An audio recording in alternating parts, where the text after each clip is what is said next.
روم و عەجەم تەڤ وڵات ڤەگرتن bin dest dijîn em ji ber ku Kurdin cira û rewşen li me vemirtin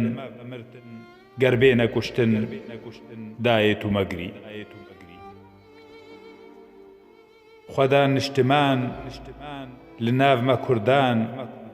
nehiştne bîrman ji êş û derdan ev bax û bustan ji dest xwe berdan ger bêne kuştin dayê tu me girî şêx û began tev em kirine kola bê maf û bêcî berdane çola dane ser milên medarên dehola ger bêne kuştin dayê tu me girî mizgîn û şaba ve em dixwênin azadî xwazin cîhan dibênin divê got dijmin bi zor derênin ger bêne kuştin dayê tu me girî ve em şiyar bûn xwende û zana merê tev girtin ji ber nezana zû zû me nas kir ev reng dizana ger bêne kuştin dayê tu me girî dijmin du nifşin hindir û derve hinek di bin ve hinek di ser ve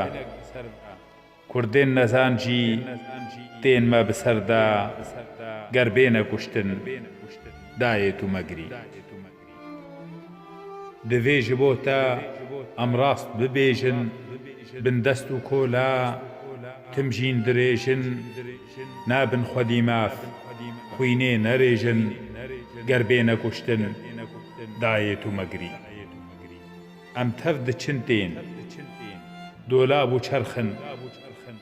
me bîna ku em ciwan û ferxin divê got dijmin ji nav xwe derxin ger bêne kuştin dayê tu me girî divêt bi leşger herin zinaran gonê xwe vegirin li pêş neyaran êrîş bikin em bi gulbaranan ger bêne kuştin dayê tu me girî reşa xwe bavêj deyne cilên xwe kilaşin kofî bavêj milê xwe xeman em derxin ji nav dilên xwe ger bêne kuştin dayê tu me girî sondê dixwin em bi pût û lata heta ku negirin zab û ferata serbest nikarin em bêne bata ger bêne kuştin dayê tu me girî raba bi hevra em her neşaxan derman bikin jin laş û kelaxan ronî bidin xwe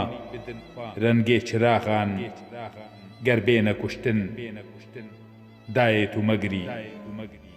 milên xwe bidne milê me şêran di şevreşan bin rengê stêran